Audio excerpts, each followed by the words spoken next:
اللہ اللہ اللہ اللہ۔ السلام علیکم ورحمۃ اللہ وبرکاتہ۔ رب اشرح لی صدری ویسر لی امری واحلل عقدۃ من لسانی یفقہوا قولی۔ اعوذ باللہ من الشیطان الرجیم، بسم اللہ الرحمن الرحیم۔ ہنالک دعا زکریا ربہ، وہیں دعا کی زکریا نے اپنے رب سے۔ قال رب ہب لی من لدنک ذریۃ طیبہ، کہا اے رب میرے عطا کر مجھ کو اپنے پاس سے اولاد پاکیزہ۔ انک سمیع الدعاء، بے شک تو سننے والا ہے دعا کا۔ خلاصہ تفسیر، حضرت زکریا علیہ السلام نے حضرت مریم علیہ السلام کی تربیت میں غیر معمولی نشانات قدرت دیکھ کر اپنے لیے بھی دعا فرمائی، جس کا بیان یہ ہے۔ اس موقع پر دعا کی حضرت زکریا علیہ السلام نے اپنے رب سے عرض کیا کہ اے میرے رب، عنایت کیجیے مجھ کو خاص اپنے پاس سے کوئی اچھی اولاد، بے شک آپ بہت سننے والے ہیں دعا کے۔ معارف و مسائل۔ ہنالک دعا زکریا، حضرت زکریا علیہ السلام کے اس وقت تک اولاد نہ تھی اور زمانہ بڑھاپے کا آ گیا تھا جس میں عادتاً اولاد نہیں ہو سکتی، اگرچہ ہر کے عادت کے طور پر قدرت خداوندی کا ان کو پورا اعتقاد تھا کہ وہ ذات اس بڑھاپے کے موقع میں بھی اولاد دے سکتی ہے، لیکن چونکہ اللہ کی ایسی عادت آپ نے مشاہدہ نہیں کی تھی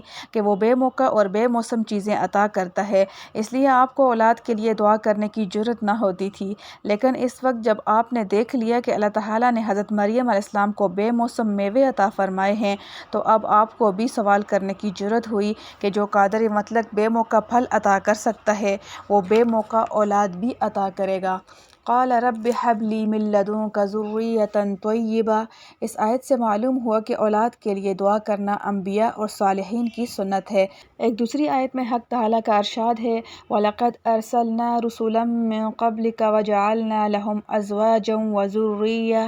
یعنی جس طرح حضور اکرم صلی اللہ علیہ وسلم کو بیویاں اور اولاد عطا کی گئی، اسی طرح یہ نعمت انبیاء سابقین کو بھی دی گئی تھی۔ اب اگر کوئی شخص کسی ذریعے سے اولاد کو پیدا ہونے سے روکنے کی کوشش کرے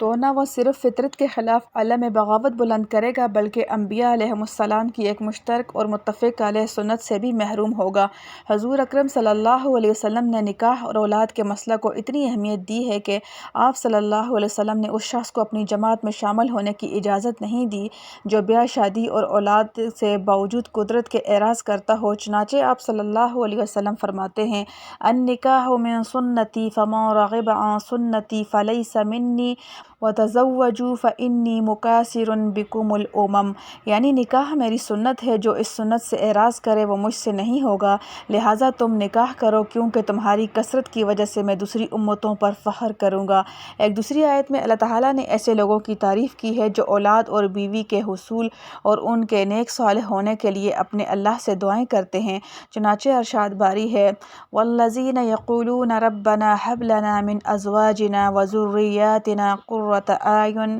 یعنی اللہ کے فرمانبردار لوگ ایسے ہیں جو یہ دعا کرتے ہیں کہ ہمیں بیوی بچے ایسے عنایت فرما جنہیں دیکھ کر آنکھیں ٹھنڈی اور قلب مسرور ہو۔ حضرت حسن بصری رحمۃ اللہ علیہ نے فرمایا کہ یہاں آنکھوں کی ٹھنڈک سے مراد یہ ہے کہ اپنی بیوی بچوں کو اللہ تعالیٰ کی اطاعت میں مشغول دیکھے۔ ایک حدیث میں آتا ہے کہ حضور اکرم صلی اللہ علیہ وسلم سے سلیم نے درخواست کی کہ آپ اپنے خادم انس کے لیے کوئی دعا فرمائیں، تو آپ صلی اللہ علیہ وسلم نے ان کے لیے یہ دعا کی اللہم اکثر مالہ وولدہ وبارک لہ فیما اعطیتہ،